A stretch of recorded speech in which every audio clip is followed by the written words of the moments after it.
Кәдіден пайдалы таңғы ас дайындаймыз. Кәдіні үгітеміз, суын бөлек сүзіп, немесе қолмен мыжып аламыз. Кейін кәдінің шырынын бөлек сіміріп алсаңыздар, асқазанға пайдасы көп.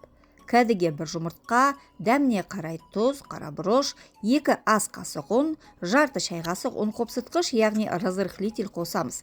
Қалауыңызша ғана сарымсақ.